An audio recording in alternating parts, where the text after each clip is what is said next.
a majorly important event coming up for our community and for Canada in recognition of the horrific discovery in Kamloops, BC, and ongoing searches at residential schools in Canada. Trish, tell me a bit about this event and what it means. Sure. Well, on June 21st, this upcoming Monday, we're going to be holding a ceremony at Memorial Park in Bracebridge at 1 p.m. We will have drummers there, we will have a traditional elder there, and we will have a residential school survivor there to share some words. And essentially at the ceremony, what we want to do is pay tribute to and honor those lost children who never made it home to their families. And then also we want to educate people and raise awareness. We don't want this to be a news headline that gets put to the wayside. It's something that as Canadians and as people who are living in this area, I know that there's a deep caring for what happened, and we need to continue to push for that awareness and to continue to push for action. Scott, you have offered generously to help with this event and helping promote it. And what role do you see yourself playing in this, and why do you see this as an important event as well? Well, so Trish and I were chatting a bit about it, and I think, what I said to Trish was that it is important that more Canadians, I think, choose to understand what has been done to First Nations and Indigenous peoples in this country. And I cite my own experience and not really understanding much, certainly not from my education, but taking an interest in sort of the beginning of my second term as mayor and trying to understand. And I think that Trisha said this could be a watershed moment where more Canadians sort of realize, oh, I didn't know, and we need to care, we need to be interested, we need to choose to care about this, and we need to not just encourage governments to get their act together and finish things like implementing all the calls to action from the Truth and Reconciliation Commission report, but hearts and minds need to change across this country as well. And so for me, it's always been about this event, particularly always been about supporting what Trish is attempting to do, and I think it's a beautiful, simple, very poignant and compelling thing that she's working on, and I think it's going to be a very powerful message for anybody who chooses to be interested and take a look and be part of it. And I just said, well, my office will help. We'll do whatever we can to support you in what you're trying to do. And at the ceremony on Monday, there's going to be a bunch of politicians there. And you will note what will be unique about the politicians being there is they're not going to be talking. We're there to listen. And I think more politicians need to listen, and they need to understand. And so that's certainly the demonstration that we'll be making, and we will be listening. And I'm just honored that Trish was welcoming of my assistance. And I think this is going to be, Indigenous Awareness Week. I think we're going to mark it in a really special way, thanks to the efforts of Trish and the countless volunteers that have rallied to the cause. So I want to and I would add. Go ahead, Trisha. Oh, sorry. No, is it okay, James, if I just add to a little bit of what Scott was saying? Mm-hmm. Number one, I do want to be thankful to our local councils as well. Everybody was immediately on board and very responsive, I understand, to Scott's request to help with this initiative. And it really was a grassroots moment, like I've had so many people reach out and their families and helping decorate and put educational notes or sentiments on the signs that are going to be on display on the 21st. And people really poured their heart into them. And just as we see with other moments of great grief and sorrow, a lot of that comes out in art, right? And that's what we're seeing here. It's almost become an art installation, what we're trying to put together on the 21st. There'll be 215 signs in Memorial Park.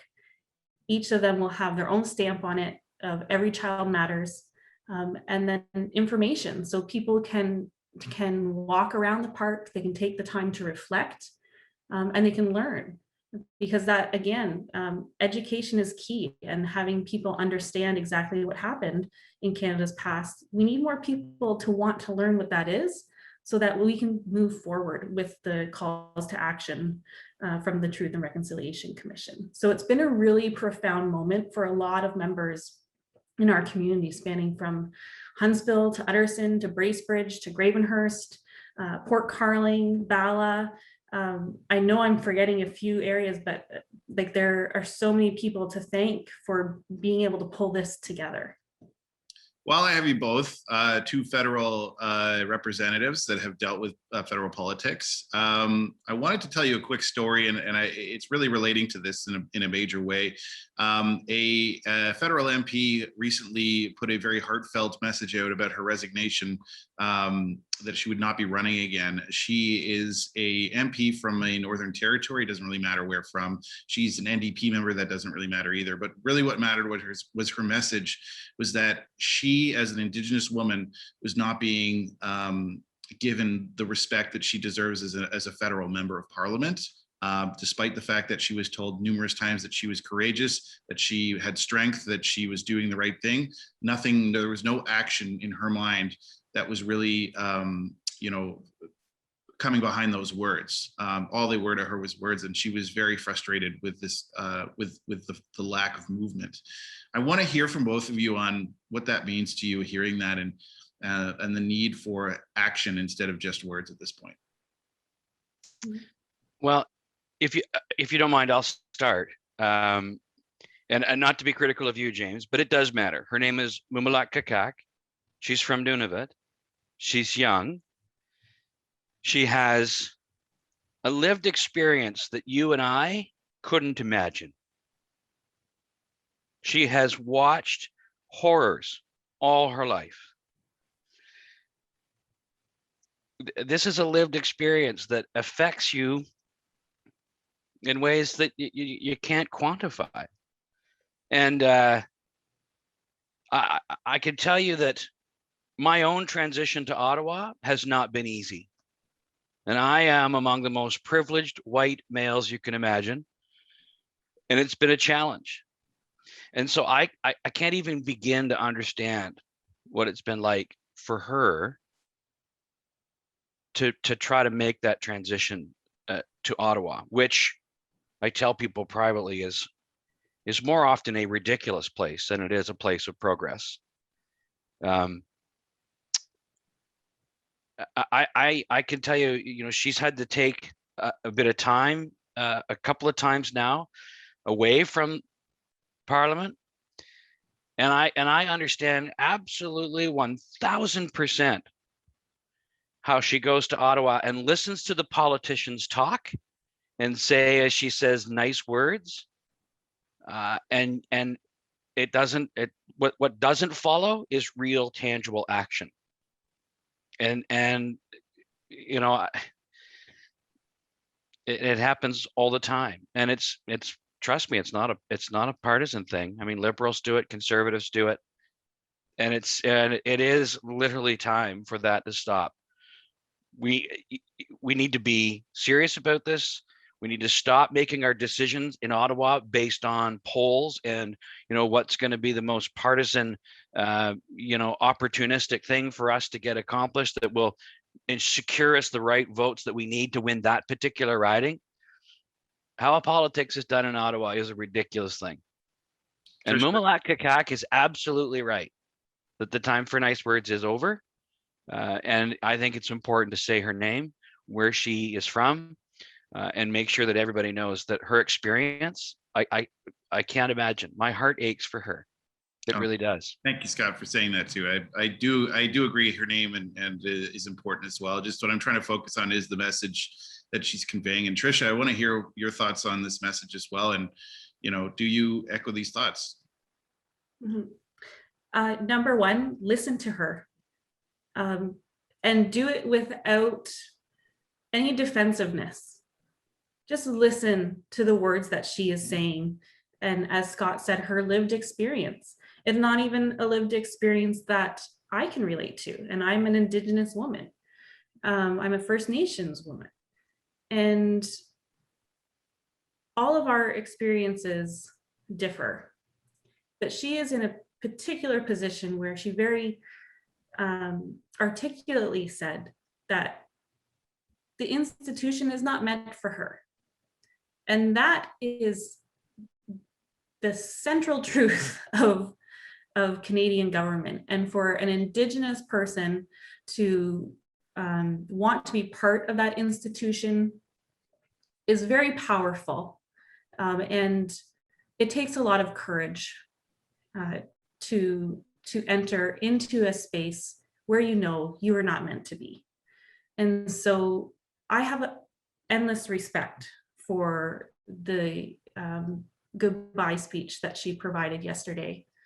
And, you know, I think it was really poignant when she said that in her community, she has a suicide crisis, you know, and she has brought this time and time again forward. And the response is, you have to wait. What are you, and that is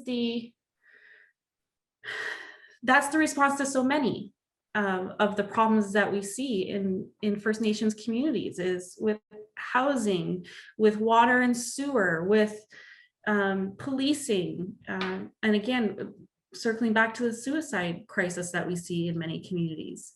We can't wait. There's no waiting. And to try and find the willpower to get parties and politicians to work together towards a common goal can be really frustrating and very time consuming. And it's the people in the communities who suffer because of it. And so I have endless respect for the words she spoke yesterday.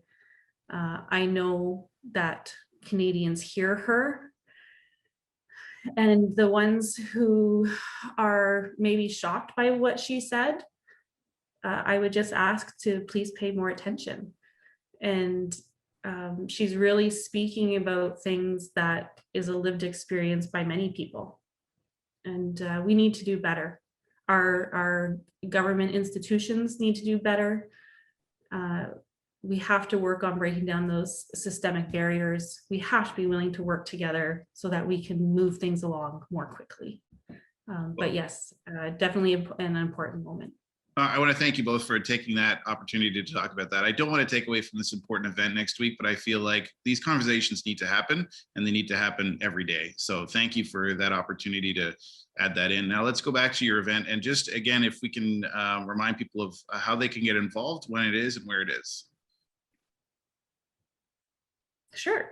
So the event, well, so the first space that the signs will be is going to be Memorial Park in Bracebridge. Myself and a number of volunteers will be up very early in the morning to ensure that they're installed for the entire day. So if the ceremony gets missed, that's okay. You can attend at any time during the day on the 21st to take the time to reflect and learn. From there, the signs will be moving to, I believe the next day is Hannah Park in Port Carling. The following day would be Gull Lake Park in Gravenhurst. And then in Port Severn, is it Port Severn Park, Scott? Yep, Port Severn Park and Port Severn, Georgian Bay Township. Yep, and then on the Friday, it will be at Rivermill, the installation will be at Rivermill Park in Huntsville for the day. Fantastic. Well, listen, thank you both very much, for doing this. I think, again, I would like to just continue to say how important this is to our community and to Canadians as well, and to the Indigenous community. But thank you for taking the time today to talk about it. I'm looking forward next week to seeing this. And again, thank you for your insights on some of what is happening in Parliament right now. Hopefully we can continue this conversation. Thanks, James. Thanks, Trish. Thank you, James. Yep, thanks, Scott.